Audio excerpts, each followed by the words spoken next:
What is so African about African art? African art is symbolic. Famo Pico, an American painter based in Atlanta, Georgia, whose intention is to comment on contemporary and hip hop culture while simultaneously subverting it to indulge in his idea on fine art. Famo Pico's work speaks for itself and talks to the masses with its message. Focusing on how blacks are represented in today's media, Paku's art symbolizes the many African Americans who are wrongly misjudged and characterized because of our skin color. Famo Piku's work shines light on masculinity in today's culture. Viewing a lot of Piku's work, we can get a clear sense of how generalized one culture can be and shown through art.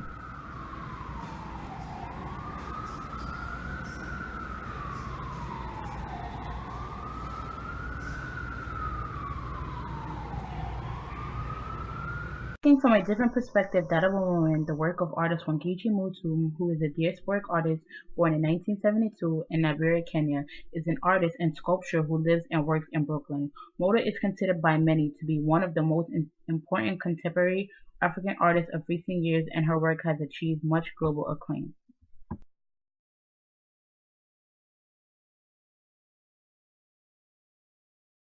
Through use of her skillful techniques of collages, Wangechi shows the depiction of women in mysterious forms. Throughout a lot of traditional African art, women are put on a pedestal and idolized through various art forms, taking Wangechi's art to the next level. Portraying women as beautiful godly beasts, exaggerating on a lot of the predominantly African female features.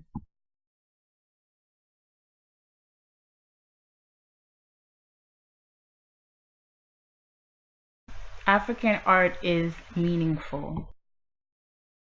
Shown through the lens of another diasporic female artist, Lynette Yamboy Bukoya is an African American painter born and working in London. Lynette's work often emphasizes on the female figure, likewise Wangechi Motu, but takes a simpler approach, painting her figures in their normal state. The simplicity of the paintings make it more evident on her content, symbolizing many different things through her art. In her exhibit at the Jack Shaman Gallery, she focuses on fictional figures that exist outside the specific times and places.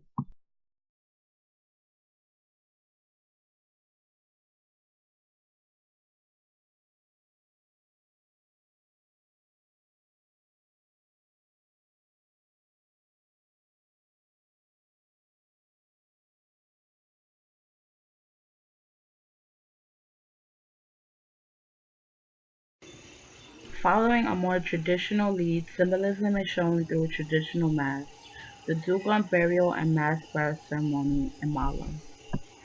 Following death, the body of a Dugon villager is hoisted hundreds of feet up the Bandagra escarpment and laid to rest in the ancient caves of the Telam Crusaders.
Once every 12 years, the Dugon hold a Damo or communal funeral ceremony to honor the passing of the deceased villagers in the afterworld.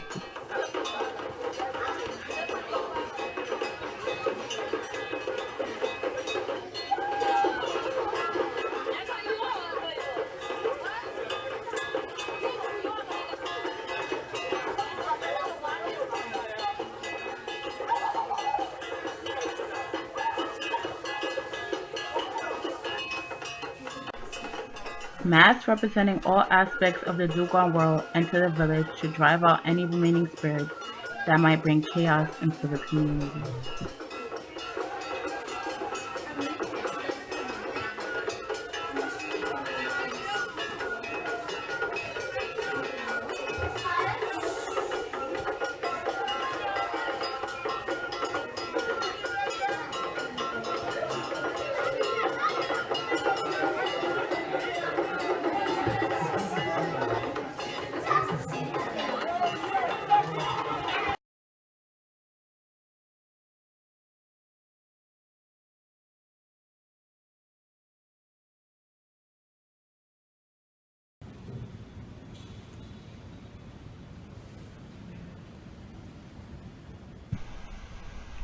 Conga masks may be used at funeral ceremonies to honor and commemorate the dead as they enter the ancestral realm. Dugon dancers perform with conga masks at Doma ceremonies honoring the dead.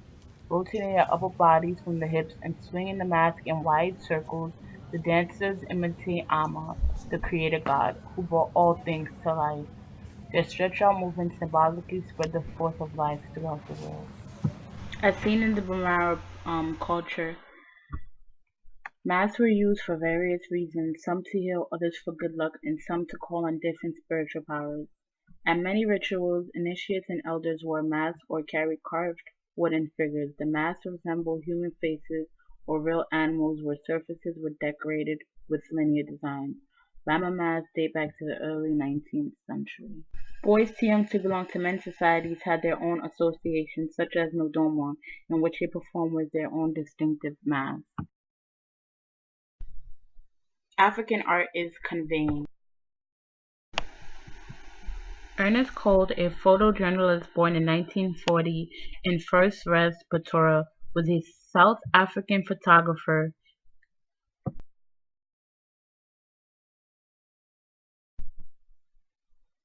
In 1958, Cole obtained a job working for Draw magazine. Here he began to mingle with other talented young black South Africans seeking to leave South Africa. He became reclassified as colored, and as a result he was able to leave for New York in 1966.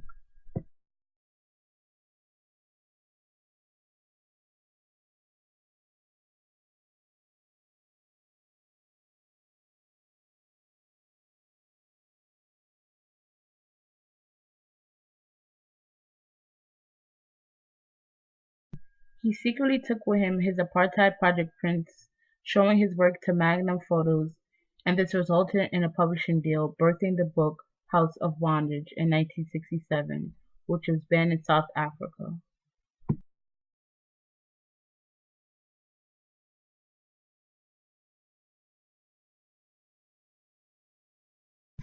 In the book, Cole writes, 300 years of white supremacy in South Africa has placed us in a bondage, stripped us of our dignity, robbed us of our self-esteem, and surrounded us with hate.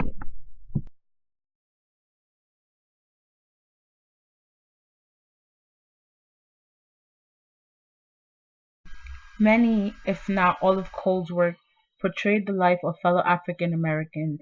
Each of his messages relayed a message of care and compassion for his race in many different ways, symbolizing struggles and joys. Being as Ernest Cole's identity was shaped by the apartheid, a historical event, it formed Cole to be correctly and politically aware of